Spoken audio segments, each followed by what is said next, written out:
Welcome to Mana TV news. బులెటిన్ల ముందుగా headlines.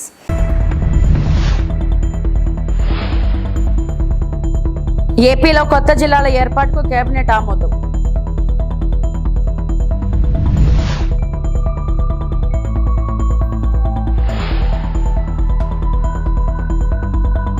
Visakha మురుకువాడలో నివసిస్తున్న 177 కుటుంబాలకు ప్రత్యేక ప్రాజెక్టుల్లో ఇల్లు. మంత్రి నారాయణ హామీ.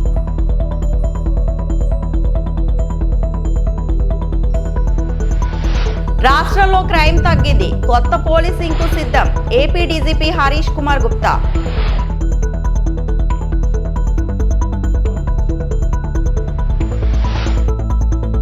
ఏపీ కేబినెట్ కీలక నిర్ణయాలు తీసుకుంది. సీఎం చంద్రబాబు అధ్యక్షతన జరిగిన ఈ సమావేశంలో జిల్లాల పునర్విభజన ప్రతిపాదనలకు మంత్రివర్గం ఆమోదం తెలిపింది. మంత్రివర్గ నిర్ణయంతో కొత్తగా మదనపల్లె, మార్కాపురం, రంపచోడవరం జిల్లాలు ఏర్పాటు కానున్నాయి. దీంతో రాష్ట్రంలోని జిల్లాల సంఖ్య 28కి పెరగనుంది. దీనికి సంబంధించి ఎల్లుండి తుది గెజెట్ నోటిఫికేషన్ విడుదల కానుంది. శ్రీ అన్నమయ్య జిల్లాలోని రాయచోటిని మదనపల్లె కొత్త జిల్లాకు, రాజంపేటకు, కడప జిల్లాకు, రైల్వే కోడూరును తిరుపతి జిల్లాకు, గూడూరును తిరుపతి జిల్లా నుంచి నెల్లూరులో కలిపే ప్రతిపాదనలకు మంత్రివర్గం ఆమోదం తెలిపింది. మరోవైపు కొత్తగా 5 రెవెన్యూ డివిజన్ల ఏర్పాటుకు మంత్రివర్గం ఆమోదం తెలిపింది.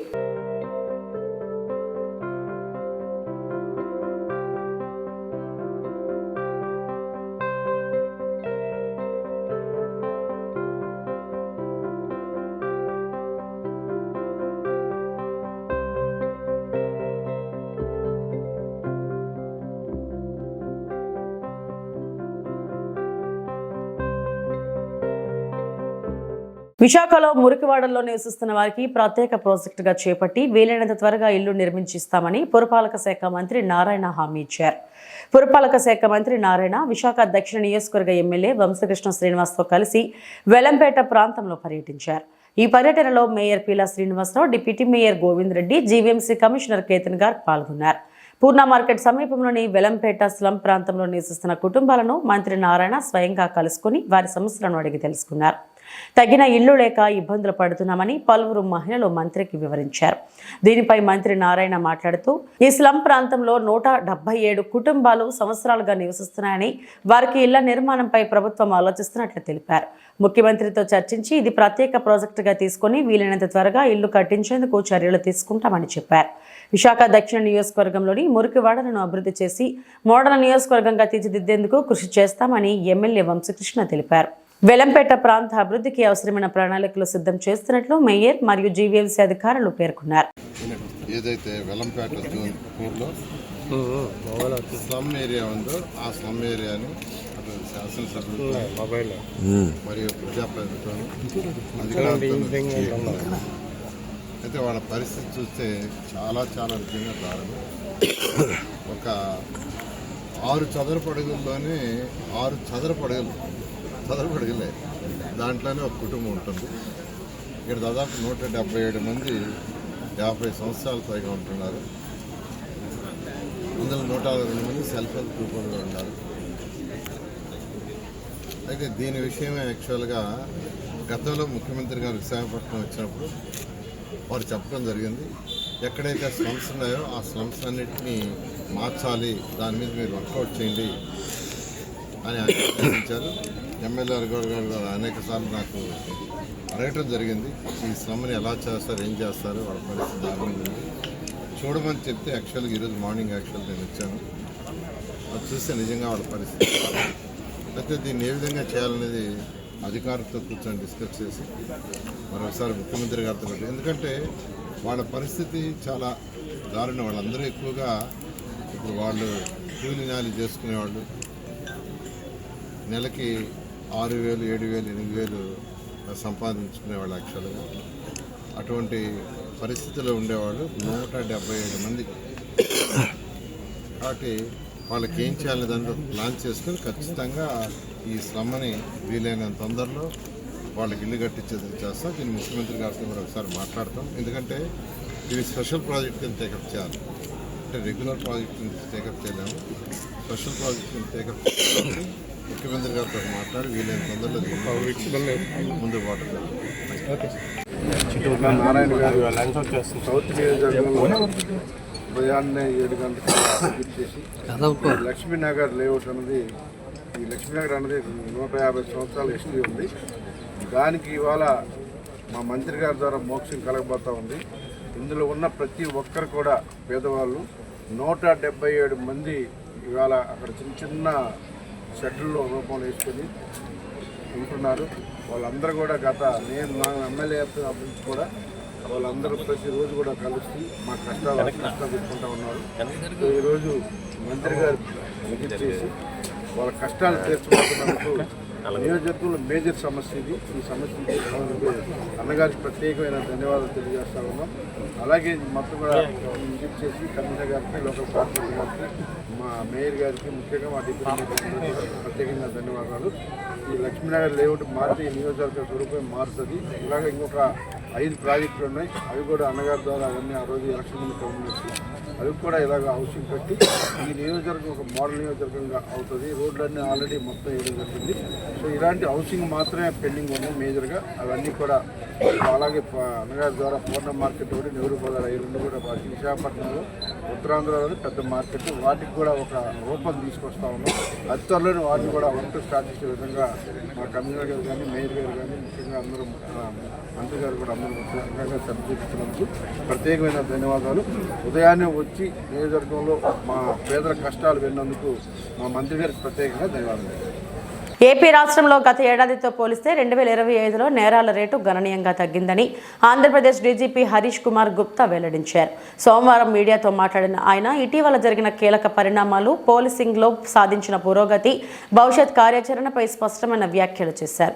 హిడ్మా ఎన్కౌంటర్ ఘటనను పోలీస్ శాఖ విజయం లేదా మావోయిస్టుల ఓటమిగా చూడలేమని ఆయన అభిప్రాయపడ్డారు. అయితే చట్టానికి విరుద్ధంగా వ్యవహరించే వారిపై కఠిన చర్యలు తప్పవని ప్రజలకు చెబుతున్నా. చట్టాన్ని చేతుల్లోకి తీసుకునే వారిపై చర్యలు తీసుకోవడమే మా బాధ్యత అని స్పష్టం చేశారు.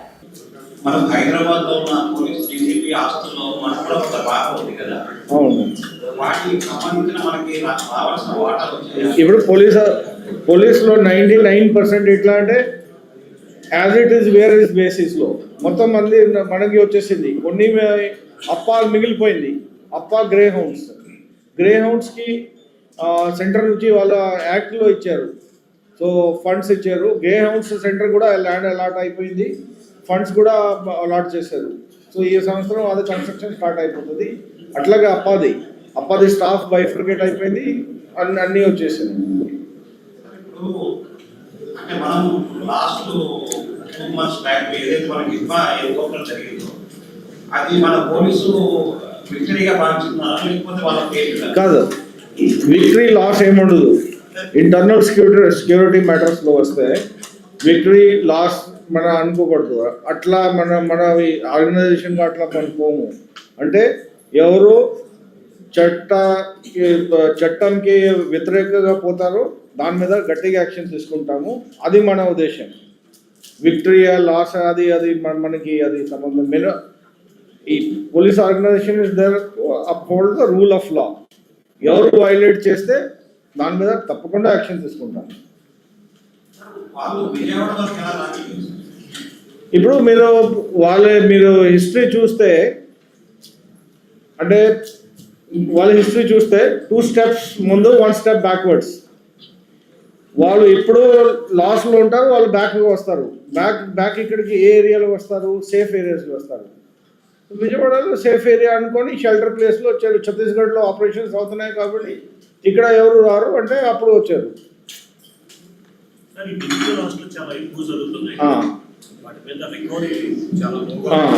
డిజిటల్ లాస్ ఒకటి. డిజిటల్ లాస్ మేము కూడా అనుకున్నాము. చాలా కంప్లైంట్స్ వస్తున్నాయి. పాపం సీనియర్ సిటిజన్స్ కానీ ఈవెన్ ఎడ్యుకేటెడ్ పర్సన్స్ ఎంత లాస్ అవుతుంది. సో దాని మీద అవేర్నెస్ మేము అందరూ కలిసి ఒక అవేర్నెస్ క్యాంపెయిన్ లాంచ్ చేయాలి. అవేర్నెస్ తప్ప దానికి వేరే మార్గం లేదు. అది ఒకటి. మీ డబ్బు ఒకసారి పోయింది అంటే సిస్టమ్ ఇంత ఫాస్ట్ అయిపోయింది. గ్యాంగ్స్ ఉన్నాయి, చైనాలో గ్యాంగ్స్ ఉన్నాయి. వెంటనే డబ్బు అక్కడికి వెళ్ళిపోతే వెనక రావాలంటే అసలు ఇప్పుడు క్రిప్టో కరెన్సీ ఉంది. మీ డబ్బు పోయింది అంటే వెంటనే క్రిప్టో కరెన్సీకి కన్వర్ట్ చేసేస్తారు. అక్కడి నుంచి రావాలంటే మరి అసలు వీలవదు. సో దానికి సొల్యూషన్ ఒకటి అవేర్నెస్ క్యాంపెయిన్. రెండోది కొన్ని స్టెప్స్ మనం కూడా తీసుకోవాలా. బ్యాంకింగ్ సెక్టర్లో కొన్ని స్టెప్స్ తీసుకోవాలా. మ్యూల్ అకౌంట్స్ కానీ వేరే అకౌంట్స్ కానీ దాని మీద మేము కూడా గట్టిగా దృష్టి పెడుతున్నాము. ఇప్పుడు government has agreed to give 26 cyber police stations వచ్చినాక కొంచెం ఇంప్రూవ్మెంట్ అవుతుంది. సార్ 2025 కేంద్ర ప్రభుత్వం ఇచ్చే నివేదిక ప్రకారం ఏపీ పోలీస్ శాఖ 36వ స్థానానికి పడిపోయిందని చెప్పేసి అంటా ఉన్నారు. సో దీన్ని అది మేము క్లారిఫికేషన్ కూడా ఇచ్చాము దాని మీద. 36 స్థానంలో పడిపోదు కాదు, అది డాటా ఇంటిగ్రేట్. మనకి సీసీటీఎన్ఎస్ డాటా ఉంది, మనది పాత సిస్టమ్, ఇప్పటి నుంచి కాదు. సీసీటీఎన్ఎస్ కొత్త సిస్టమ్, ఇది మన సిస్టమ్ వచ్చింది మనకి 2001 నుంచి ఈ-కాప్ సిస్టమ్ నుంచి స్టార్ట్ అయింది. మన డాటాకి ఎన్సీఆర్బి డాటాకి కంపాటిబిలిటీ లేనప్పుడు వాళ్ళ డాష్బోర్డ్లో తప్పు ఉంది. సో ఆ డాష్బోర్డ్ మళ్ళీ వాళ్ళు రెక్టిఫై చేస్తారు. మీరు ఇప్పుడు మళ్ళీ చూడండి అది. సో మేము వాళ్ళకి రాసాము, మీ డాష్బోర్డ్లో తప్పు ఉంది, మీ డాటా సరిగా రిఫ్లెక్ట్ అవ్వలేదు.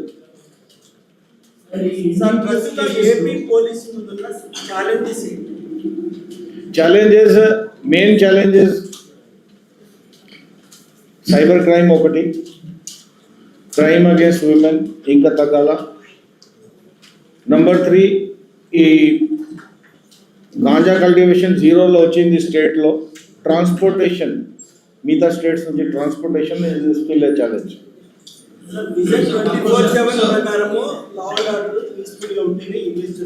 పార్టీ వదిలి వెళ్లిన నేతలను మళ్లీ తీసుకోవాల్సిన అవసరం లేదన్నది తన అభిప్రాయమని బీఆర్ఎస్ వర్కింగ్ ప్రెసిడెంట్ కేటీఆర్ స్పష్టం చేశారు. బీఆర్ఎస్ను కాదని బీజేపీలోకి వెళ్లిన నేతల నియోజకవర్గాల్లో ఎన్ని సర్పంచ్ స్థానాలు గెలిచారో చూశాము కదా అని అన్నారు.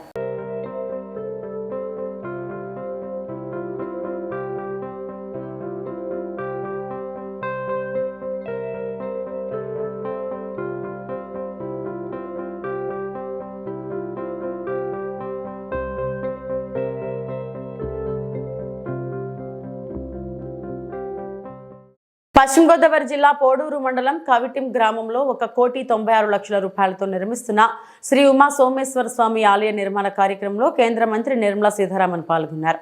కేంద్ర మంత్రి నిర్మలా సీతారామన్ పూర్ణ కుంభంతో తాళ మేళాలతో ఘనంగా స్వాగతం పలికారు. ఈ కార్యక్రమంలో గ్రామస్తులు మరియు కూటమి నాయకులు పాల్గొన్నారు. ఉమా మహేశ్వర స్వామి వారిని దర్శించుకుని అనంతరం వేద పండితులు కేంద్ర మంత్రి నిర్మలా సీతారామన్ కు ఆశీర్వచనం పలికారు. కార్యక్రమంలో ముఖ్య అతిథులుగా పాల్గొన్న నీటిపారుదల శాఖ మంత్రి నిమ్మల రామానాయుడు, కేంద్ర మంత్రి భూపతి శ్రీనివాస్ వర్మ, స్థానిక ఎమ్మెల్యే పీతాని సత్యనారాయణ పాల్గొన్నారు. అనంతరం కేంద్ర మంత్రి నిర్మలా సీతారామన్ ను స్థానిక శాసనసభ్యులు మరియు గ్రామస్తులు సాల్వాలతో సన్మానించారు.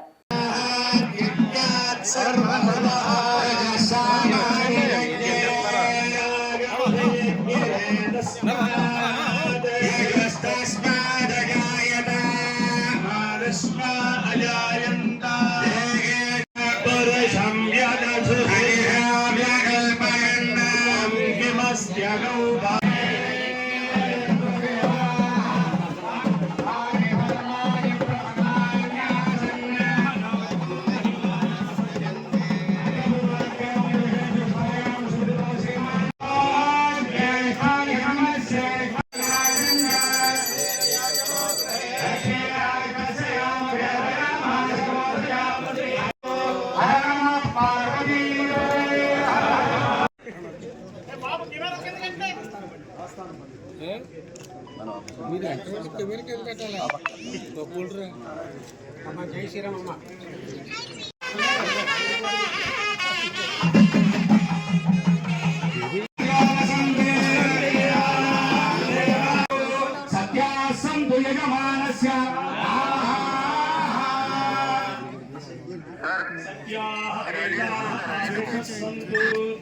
నిర్విఘ్నేన ఆలయ ప్రతిష్టాపన ముహూర్తస్తు.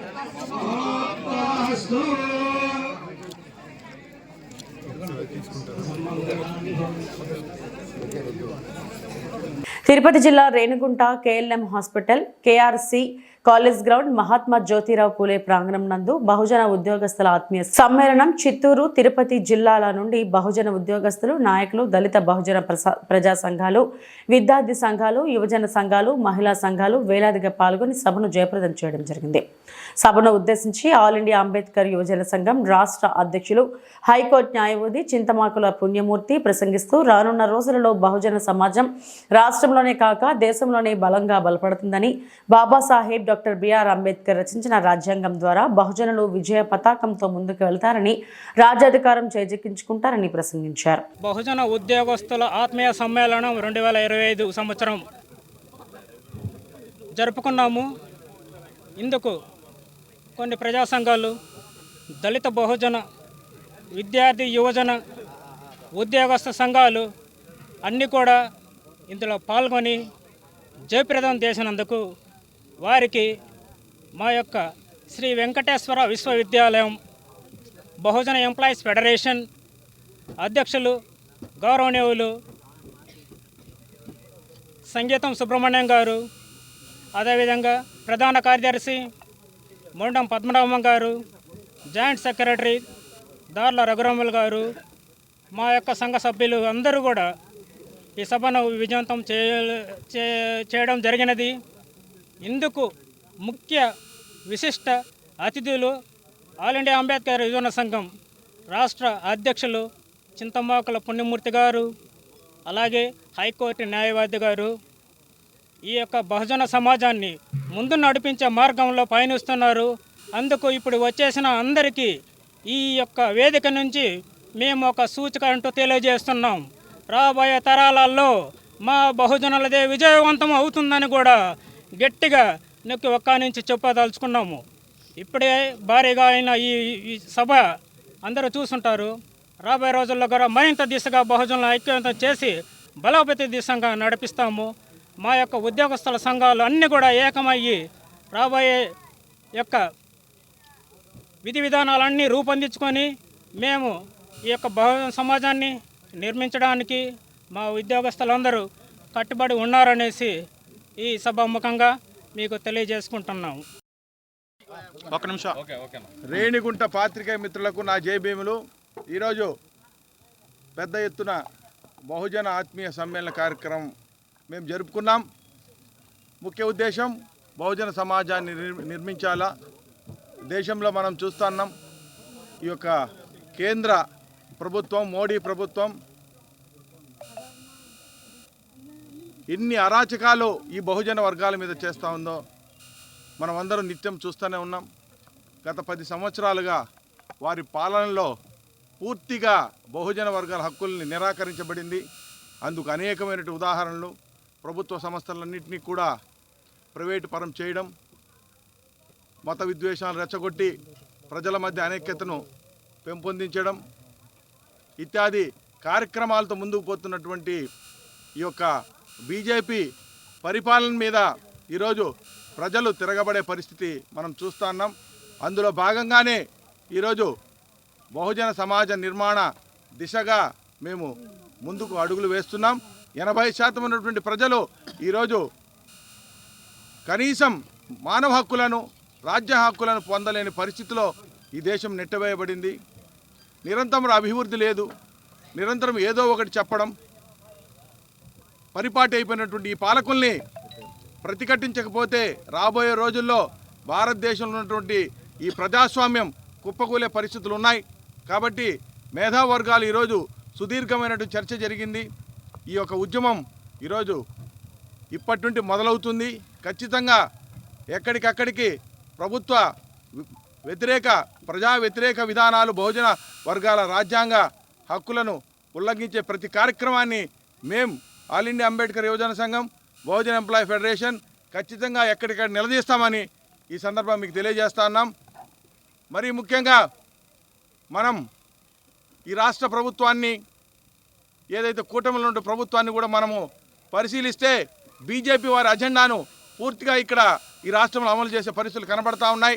ప్రజలందరూ కూడా ప్రజాస్వామ్యబద్ధమైనటువంటి లౌకిక తత్వంతో ముందుకు పోతున్నటువంటి ఈ యొక్క కూటమి ప్రభుత్వాన్ని ఆశించి ప్రజలు ముందుకొస్తే వారు పూర్తిగా బీజేపీ అజెండాతో ముందుకు పోతా ఉన్నారు. ఇది ఎంతమాత్రం ప్రభుత్వానికి మంచిది కాదు. ఇక్కడ నుండి మేము పిలిపిస్తున్నాం, ప్రజాప్రభుత్వాలు ఎప్పుడు కూడా ప్రజలకు అవసరమైన విషయాల్ని, వాళ్ళ యొక్క హక్కులను కాలరాయకుండా రాజ్యాంగబద్ధంగా నడుచుకోవాలి. అలా నడుచుకోకపోతే మనం ఒకసారి చరిత్రను పరిశీలిస్తే ఇలాంటి రాజ్యాలు ఎన్నో కూడా కుప్పకూలిపోయినాయి. కాబట్టి భారతదేశంలో అంబేద్కర్ యొక్క రాజ్యాంగమే ఈ దేశానికి శరణ్యం. ఆ రకంగా మేము ముందుకు పోయేదానికి తీర్మానం జరిగింది. మీరందరూ కూడా ఈ యొక్క విషయాల్ని, పాత్రికేయులు కూడా ఈ ప్రజాస్వామ్య వ్యవస్థలో 4వ ఎస్టేట్గా పిలువబడతారు. మీకు సామాజిక బాధ్యత ఉన్నది.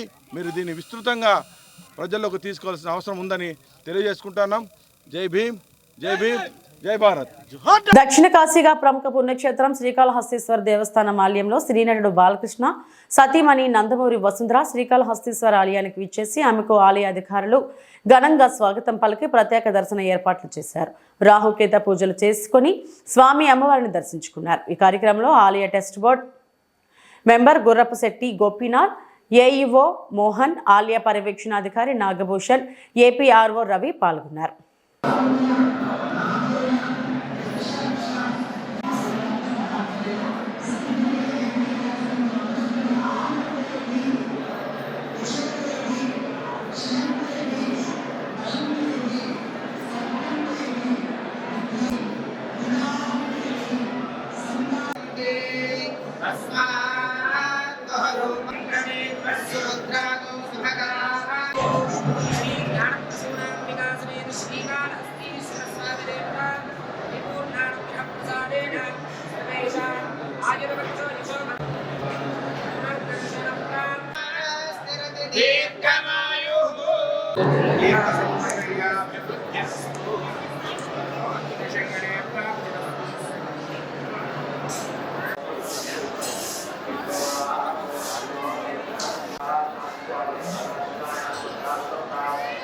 అసాంఘిక కార్యకలాపాలను పెంచి పోషించే పరిస్థితి జిల్లాలో నెలకొని ఉందని తాడిపత్రి మాజీ ఎమ్మెల్యే కేతిరెడ్డి పెద్దారెడ్డి తీవ్ర స్థాయిలో ధ్వజమెత్తారు. సోమవారం జిల్లా కలెక్టర్ను అనంతపురం నగరంలోని జిల్లా కలెక్టరేట్ రెవెన్యూ భవన్లో కలిసి ఆయనకు వినతి పత్రాన్ని సమర్పించారు.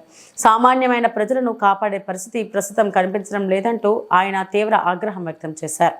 తాడిపత్రి ప్రాంతంలో ప్రత్యేకమైన చట్టం కొనసాగుతుందని, సామాన్య ప్రజలపై కార్యకర్తలపై దాడులకు పాల్పడటం ఆనవాయితీగా మారిందని ఆయన తీవ్ర ఆగ్రహం వ్యక్తం చేశారు. సామాన్య ప్రజలను కాపాడేందుకు పెద్ద ఎత్తున చర్యలు తీసుకోవాలని ఆయన కోరారు. ప్రస్తుతం ఎటు చూసినా లా అండ్ ఆర్డర్ పూర్తిగా విస్మరించిందని, తాడిపత్రిలో జిల్లా స్థాయి అధికారుల మాట వినే పరిస్థితి కనిపించడం లేదంటూ ఆగ్రహాన్ని వ్యక్తం చేశారు. ఈ సందర్భంగా ప్రజల ప్రాణాలకు, కార్యకర్తల ప్రాణాలకు రక్షణ కల్పించాలని, అమాయకమైన ప్రజలను వేధించి వారిని అనేక ఇబ్బందులకు గురి చేస్తున్న వారిని తీవ్ర ఆగ్రహం వ్యక్తం చేశారు. అంతే కదా, ఇప్పుడు జరుగుతుంది అదే నేను చెప్తాను, పీపీపీ విధానం అని. చంద్రబాబు నాయుడు చూస్తే మెడికల్ కాలేజీల మీద పీపీపీ విధానం తీసుకొచ్చినాడు. ఈయన చూసుకొచ్చే ప్రవాగ్ రెడ్డి పోలీస్ ప్రైవేట్ లిమిటెడ్ అని ఈయన తీసుకొచ్చినాడు. అంటే వ్యవస్థలు రేపు జరగబోయే రోజుల్లో కూడా ఏ ఎమ్మెల్యే ఎంతకు ఆ ఎమ్మెల్యే ఒక సంస్థ ఏర్పాటు చేసుకొని ఇక్కడ ఉండేటువంటి అధికారులు కూడా వాళ్ళ కన్సల్లో నడిచే విధంగా చూస్తున్నారు తప్ప జిల్లా అధికారులు కన్సల్లో చూసే పరిస్థితి అయితే నాకైతే కనుచూపు మేరలో కనరాడంలే. ఎందుకంటే తెలిసి తెలియనట్టు నటిస్తారా, అన్నీ తెలిసి కూడా ఊరుకుంటారా, లేకపోతే మాకెందుకులే అక్కడ ఉండేటువంటి ఎమ్మెల్యే పోస్టింగ్లు వేయించుకున్నాడు అతనే పడుతుంటాడు అనేది కనీసము ఆలోచన అనేది కూడా లేదు. నేను ఎన్నోసార్లు చెప్పిన అసాంఘిక కార్యక్రమాలపైన చర్యలు తీసుకోండి, మా సాగు మేము వస్తాం, మమ్మల్ని కొడితే కొట్టించుకుంటాం, కేసు పెట్టించుకుంటాం, లేకపోతే ఊరుకుంటాము. కనీసం సామాన్య ప్రజలను కూడా కాపాడమని ఎన్నిసార్లు మేము జిల్లాధికారులను కోరడం జరుగుతుంది, అందరికీ చెప్పడం కూడా జరుగుతుంది. జిల్లాధికారులు దాని గురించి పట్టించుకోవడంలే, పర్సూ చేస్తామంటారు. పర్సూ చేస్తామంటే ఏమని, ఇంకా 4 మటకా కంపెనీలో లేకపోతే 4 బంగాకు స్టోరేజ్లో పెట్టుకోమన్నా, లేకపోతే అవి అరికడతామన్నా, ఏదైంది కూడా దానికి అర్థం కావడంలే. ఎందుకంటే మేము ఈరోజు చెప్పినాము, సాయంత్రానికి 4 పట్టకొస్తారు అమాయకులను, వాళ్ళని పట్టకొచ్చి 500 400 ఫైన్ వేస్తారు, మళ్ళీ ఇడిచిపెడతాడు వాడు. మళ్ళీ పొద్దున్నే మళ్ళీ వాళ్ళంతా వాళ్ళ వ్యాపారాలు వాళ్ళకి చేస్తారు. నేను చెప్పేది అబద్ధంగా, మీరు కనీసము పరోక్షంగా కానీ మీరు ఎక్కడి నుండి అయినా కానీ పోయి చూడండి, చూస్తే తెలుస్తుంది అక్కడ ఏం జరుగుతుంది, ఏం కథ అనేది. మీరే వ్యవస్థలను గాలికి వదిలేస్తే సామాన్యుల పరిస్థితి ఏమి? ఇవన్నీ కూడా అడిగితే రేపు పొద్దున్న నుండి ఇన్స్ట్రక్షన్స్ పెడతారు. ఎమ్మెల్యే ఆ పెళ్ళికి పోకూడదు, ఆ డిన్నర్కి పోకూడదు, ఎవరన్నా ఇంటి దగ్గరకు పోతే వాళ్ళ మీద దాడులు చేయడం ఉంది. అడగకపోతే ప్రొద్దున లేస్తే దినదిన అభివృద్ధి చెందుతుంటాయి అసాంఘిక కార్యక్రమాలు. ప్రతిరోజు బంగాకు వచ్చింది. దీనివల్ల ఎంతో చెడుపు. వీళ్ళు తాగి ఏం చేస్తున్నారో తెలియదు, కుటుంబ సభ్యులను కొడుతున్నారో తెలియదు, బయటను కొడుతున్నారో తెలియదు, పోలీసు అధికారుల మీద దాడి చేస్తున్నారో తెలియదు. నిన్న లేకమన్నా ఒక వారం కిందట అనంతపురం టౌన్లో కూడా పెద్ద కథలు విన్నారు. 2 రోజుల క్రితం ఆత్మకూరు మండలం బియాలేరు గ్రామంలో జరిగిన ఘటనలో బండి నాగరాజు కుటుంబ సభ్యులను బండి పరశురాం చంపాలని చూస్తున్నారని మాజీ ఎమ్మెల్యే ప్రకాష్ రెడ్డి బాధితులతో కలిసి జిల్లా ఎస్పీ జగదీష్ను కలిసి ఫిర్యాదు చేశారు. జిల్లాలోని ఆత్మకూరు మండలం యాలేరు గ్రామంలో చూస్తున్నాడని బండి నాగరాజు కుటుంబానికి చెందిన 3 ఎకరాల భూమి కోసం ఎమ్మెల్యే పరిటాల అండతో నన్ను చంపాలని బండి పరశురాం చూస్తున్నాడని బాధితులు మీడియా ముందు ఆవేదన వ్యక్తం చేశారు. ఈ సంఘటనలో నా కుటుంబానికి ఏమి జరిగినా బండి పరశురాం, పరిటాల సునీత కుటుంబమే బాధ్యత వహించాలని బండి నాగరాజు పేర్కొన్నారు. పరిటాల సునీత ఎమ్మెల్యే అయ్యాక రాప్తాడు నియోజకవర్గంలో దౌర్జన్యాలు ఎక్కువ అయ్యాయని రాప్తాడు నియోజకవర్గం మాజీ ఎమ్మెల్యే తోపుదుర్తి ప్రకాష్ రెడ్డి ధ్వజమెత్తారు. బండి పరశురాం ద్వారా మాపై అసత్య ప్రచారాలు చేస్తున్నారని పేర్కొన్నారు. కురవ కలుస్తుడు అయిన బండి పరశురాంపై తాము ప్రతిచర్య చేస్తామని పరిటాల కుటుంబం చూస్తుందని అన్నారు. మీరు ఎంత రెచ్చగొట్టినా మేము కురవలకు అండగా ఉంటామని తోపుదుర్తి ప్రకాష్ రెడ్డి తెలిపారు.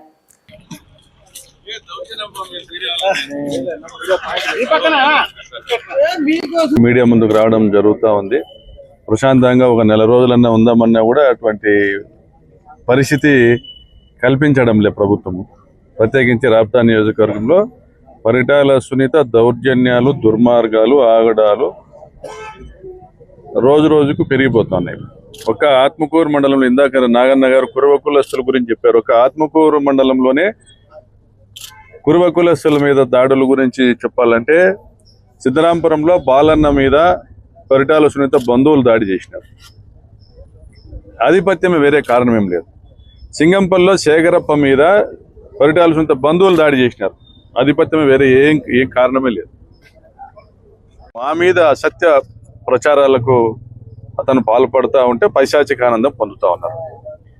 బండి పరశురాంకి రాజకీయ ఆశ కల్పించి నాగరాజు భూమి లాక్కొని ఇప్పిస్తామనేటువంటి ఆశ కల్పించి అతనితో దుర్మార్గమైనటువంటి ఆరోపణలు చేస్తూ ఉన్నారు.